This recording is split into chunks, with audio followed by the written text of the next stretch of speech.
All right, let's jump right into this explainer.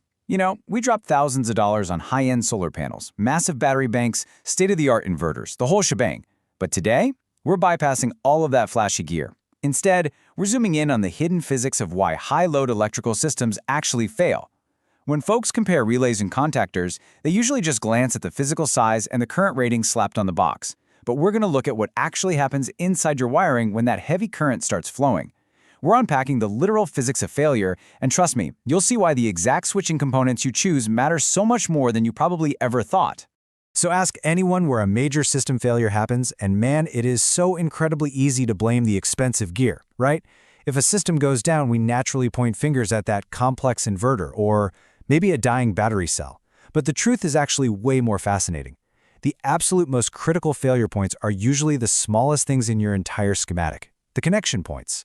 Specifically your switching devices, like relays and contactors. This is literally where the electrical rubber meets the road, and honestly, it's exactly where things go catastrophically wrong. Which brings us to what we call the spec sheet myth. It's time to move beyond the label. You see, mainstream education basically teaches us to just look at a component's label. You're told, hey, check the coil voltage, maybe it's a 12-volt DC or a 220-volt AC coil, and verify the rated amps. You've probably heard the classic advice. Just use a contactor for an AC load and a basic relay for a small signal. But what actually dictates success or failure out in the wild is the terminal resistance under a heavy, sustained load. Seriously, a switching device can be perfectly rated on paper, ticking every single box for your system requirements, but still fail miserably in the field. Why? Because of the physical reality of what's happening right at that microscopic point of electrical contact. And that leads us perfectly into the hidden voltage drop, where we really uncover the physics of failure. To truly grasp how a system melts down, we have to recognize that when a switching device closes under a high load, it's not some perfect, magical bridge for electricity. Both relays and contactors do the exact same basic job, right? They open and close a circuit using an electromagnetic coil, but the second those internal metal contacts slap together, they instantly become a point of resistance. To see this, we have to measure the actual voltage drop directly across the device, which is just the difference between your input voltage and your output voltage. That measurable drop, that is your very first, subtle clue that a component is secretly stealing your power. And this brings us face to face with an absolutely unavoidable reality. Ohm's law. Your voltage drop equals the current multiplied by the contact resistance. Every single time those metal pads inside a relay close, they are not perfectly smooth. At a microscopic level, they're actually jagged and rough. So this means even a tiny bit of resistance at that contact surface creates a real physical voltage drop the exact moment current flows. Now by itself, a tiny fraction of an ohm might seem completely negligible. You think it's too small to ever worry about. But oh boy, that entirely changes when we factor in the actual power being lost at that specific point. And this formula brilliantly illustrates the real danger lying in wait. Power loss at that specific connection point equals the current squared multiplied by the contact resistance. Pay really close attention to that math, because it's not just current, it is current squared. Because of that little exponent right there, the relationship isn't a steady, predictable climb. No, it's an exponential, runaway curve. This is exactly where a slightly imperfect connection turns into a severe physical hazard. So what does current squared actually mean for your system in the real world? Well, it means a multiplier of 4.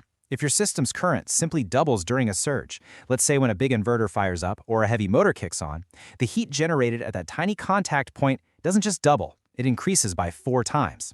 Suddenly, that microscopic, almost unmeasurable resistance we talked about a minute ago is generating a massive, concentrated amount of physical heat trapped right inside the plastic casing of your switching device. No way around it.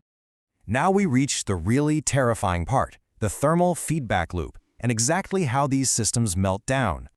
That sudden generation of heat triggers this continuous, totally destructive cycle. First off, when a terminal is slightly loose, maybe oxidized from age, or simply underrated for the job, the contact resistance naturally increases. Second, thanks to our good friend Ohm's law, that higher resistance drives up the voltage drop across the component. Third, according to our power loss formula, that increased drop creates profound heat. And here is the terrifying snowball effect. That new heat physically damages and warps the metal contact surface even further, which creates even more resistance, which creates even more heat. It literally feeds on itself. The physical results of this runaway thermal loop are just catastrophic. Long before your whole system actually shuts down, you're going to start noticing terminal discoloration. The metal will turn dark or look brittle. Then, the plastic housing and wire insulation actually begins to visibly melt. Eventually, the intense heat will cause those internal contacts to literally weld themselves together, freezing the circuit in a closed, incredibly dangerous state, or just failing completely. This loop is exactly why a relay that looks perfectly fine humming along at a light continuous load suddenly becomes a destructive fire hazard during a high-load inverter surge. The label didn't fail you, the underlying physics did. So how do we defeat this hidden enemy? Let's talk about surviving high-load surges and why contactors usually win. There is a very clear physical difference between these components that actually solves the thermal loop problem. Relays typically feature much smaller internal contacts, making them incredibly vulnerable to rapid, concentrated thermal buildup. Contactors, on the other hand, well, they're engineered with massive contact surfaces and inherently lower resistance paths. They aren't doing anything magical. They just possess the sheer physical mass required to absorb that exponential heat, spread it out safely, and keep the contact resistance as close to zero as physically possible under extreme stress. Applying this knowledge means you really need to watch out for specific, real-world triggers that force weak contacts into that nasty thermal loop. The absolute most common failure point, a simple loose screw terminal. If the torque isn't perfectly set, your resistance spikes instantly. Beyond that, you've got oxidized contact surfaces from high humidity, or the classic, dangerous mistake of using an undersized relay for what absolutely should be a contactor's job.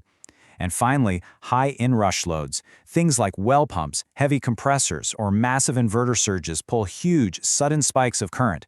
These are the specific, aggressive events that will hunt down weak contacts and kick off that destructive cycle. Let's wrap things up by focusing on safety and system efficiency, and how you can actually protect your power.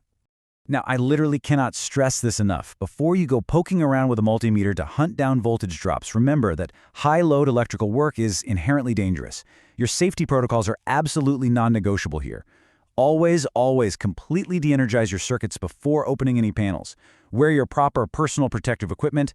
Follow strict lockout procedures so nobody accidentally flips a breaker while you're elbow deep in wiring. And please always verify complete electrical isolation with a recently calibrated meter before you touch any terminals.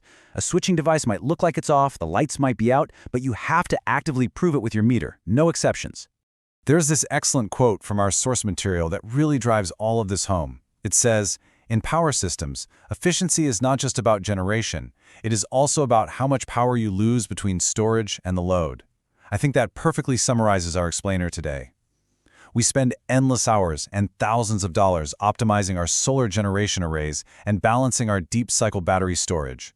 But a single poorly chosen connection point, like a simple undersized relay or an oxidized contactor, can easily become your biggest source of invisible power loss and ultimately catastrophic system failure.